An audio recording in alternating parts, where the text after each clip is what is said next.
So an illustrated guide to the anti-neoplastic Chinese herbal medicine lists specific properties and indications of Baiwa Shushitsao, such as sweet, bland, slightly bitter, and slightly cold. Baiwa Shushitsao clears heat and cleans toxins, activates shui, removes shui stasis, promotes diuresis, and relieves stranguria, or urinary obstruction. So this is very important as an herb which wasn't in the Chinese Materia Medica, was used in folk medicine, but has been rediscovered in China and used very extensively for these specific purposes.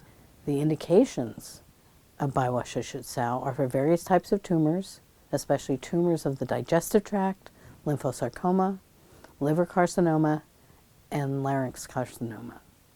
Also, other areas of toxic heat, it's kind of interesting because we're not just looking at Western diagnoses, but we're understanding how this herb is used for toxic heat. So other kinds of diseases that are associated with toxic heat, such as appendicitis, hepatitis, pneumonia, cholecystitis, urinary infections, furunculosis, and cellulitis, as well as snakebite, will be treated using Baiwa Shushitsao.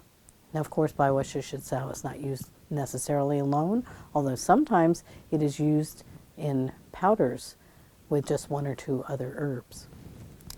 Dr. Shude, in 10 lectures on the use of medicinals, very important book in Chinese medicine that we use clinically, says that he frequently adds about 30 to 40 grams of Baiwa Shushitsao to the appropriate decoction.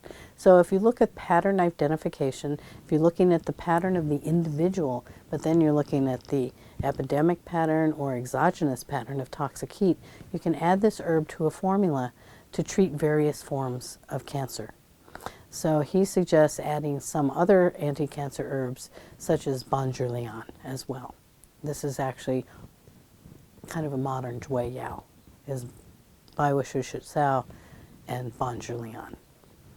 In the pharmacology and applications of the Chinese Materia Medica, it is noted that Baiwa Shushitsao is an herb that is often used at a dose of 30 to 60 grams, added to conventional prescriptions for carcinoma. So prescriptions that have been used for hundreds of years now have Baiwa Shushitsao added to the formula to clear heat, clean toxin, and to develop better outcomes for these problems. The active components, Baiwa Shushitsao, that inhibit cancers, viruses, and bacteria are not clearly understood.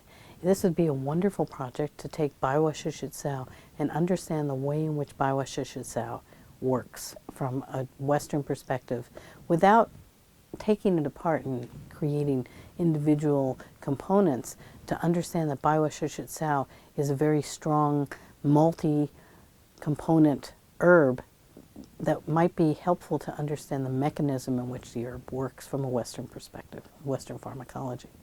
However, the herb has significant amounts of oleanolic acid and its isomer ursolic acid, both pentacyclic triterpenes that have been shown to have an anti-inflammatory and anti-cancer potential. And it's interesting that we look at anti-inflammation also when we're looking at anti-cancer, because those two go together very specifically in the development of cancer. And also we know for other chronic diseases such as heart disease as well, that if you clear the inflammation, reduce the inflammation, you're reducing the development of the disease process.